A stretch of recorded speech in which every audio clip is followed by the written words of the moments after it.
I never really was one of those kids who knew exactly what she wanted to do. A lot of people say, so did you always want to be a fashion person?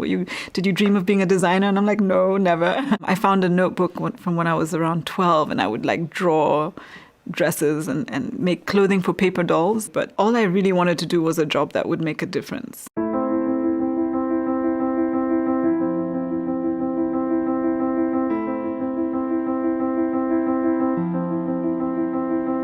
My name is Wandia Gichuru and I'm the CEO and co-founder of Vivo, which is a ladies' fashion brand based in Nairobi, Kenya.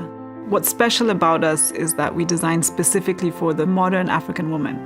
So taking into account our different body shapes and sizes, our different skin tones, our different lifestyles, and style preferences. When I started the business, I struggled because I didn't understand how it could really translate to making a difference to anyone else. In parts of Africa, the ready-to-wear clothing space has been dominated by imports of product that was never designed for us. The African woman, most of the time we will get our clothes from second-hand or imports from Asia, and normally because they are not made for the African woman, sometimes they can be unflattering. If it fits the top half of your body, might not fit the bottom half. So most people haven't, known what it feels like to wear something that was made with you in mind. And it was the first time that I could see that, building a significant business in a country like ours, changing the narrative around what local product could mean and what difference that could make to multiple lives in many different ways. I saw that for the first time,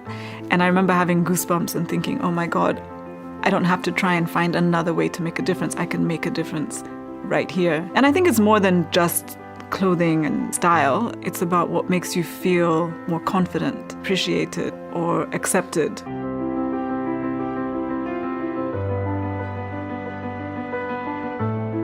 Right now, we employ about 80 people, 70% of which are women. I like to think that we are, it's a good place to work. We try hard. No one works more than a 5-day week, which in Kenya is not typical. From my previous company, it was very difficult to have work-life balance because I work during the weekends and sometimes even during the holidays and long hours. But with Vivo, they prioritize their employees' work-life balance.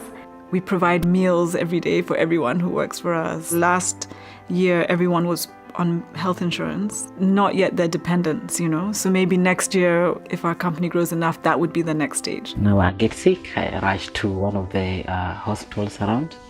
I get treated, I come back. I compare that with the place I was, that wasn't there. So if you're sick, you have to spend your cash for the treatment. We're visited by fashion students like 3 or 4 times a year. We invested in computer-aided pattern-making software last year, and we had a bunch of students visit us last month. And they said, it's so good to see this because they've been teaching us about it for 3 months, but only the theory. Like, no one has the software. So they just read about it and they watch YouTube videos, but they're like, we finally have seen what it actually looks like. Here we do new things, new designs every day, and that is a plus to me. If I compare when I came and 2 years now, I can say I've learned much. I want to believe that Vivo products will be available anywhere in the world that you wish to have them. Sourced on the continent, made on the continent, but with a global audience in mind. And then I want to spend a lot of my time trying to see how to support and motivate and encourage and inspire the younger generation of women in business.